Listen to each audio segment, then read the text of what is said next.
My name is Madison Coleman, and welcome to Something with Meaning.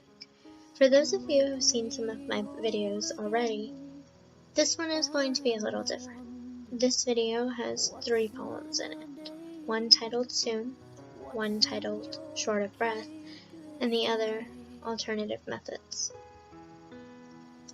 All 3 of these poems have to deal with the same muse, and how one thing can inspire you in countless ways.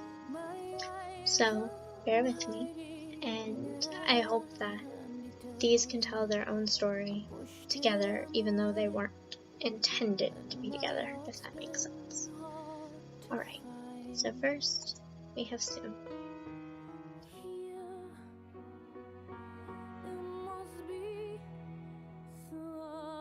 I read your tea leaves last night. Or rather, I read mine, concerning your absence. Keep your head up, darling. Something beautiful is coming soon. And secondly, Short of Breath.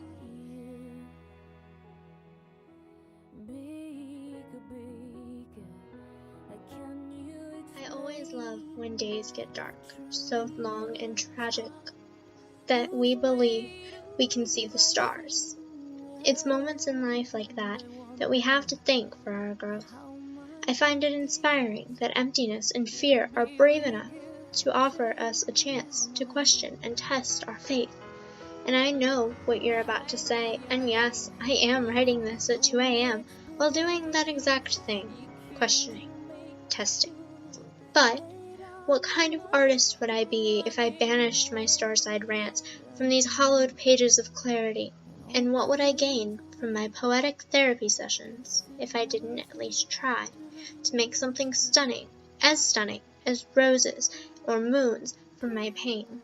So allow me, if you will, to return to my point, because as people, nothing more than atoms that form the elements of our societies, we crave friction and contact, balance and gentleness.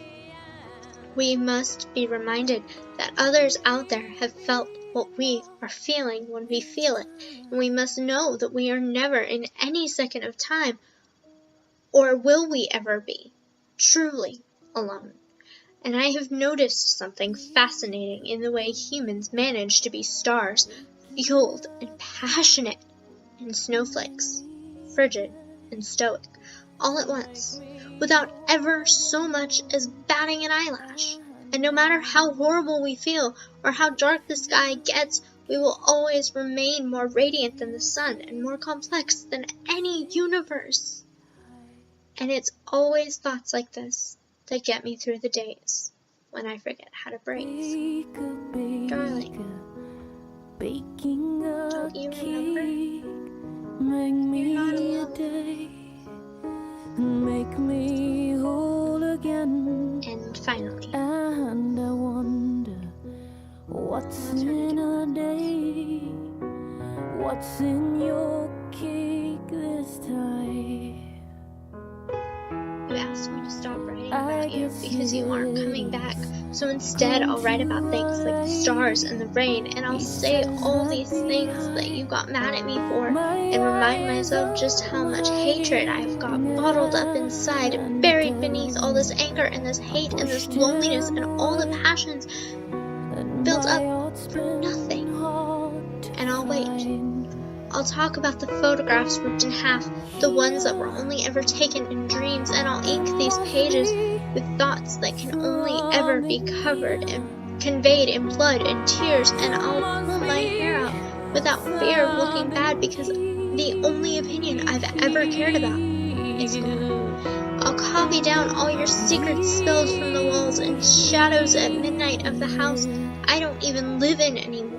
And I'll smile as I pick up my pen and I scan the room for something, anything that doesn't remind me of you, because you asked that this would be the last time I wrote about you, even if you only ever thought that to yourself. Don't worry, I know how to read you, even when you're gone. So, this is the last, because apparently I won't be back. I know you're late for your next parade. You came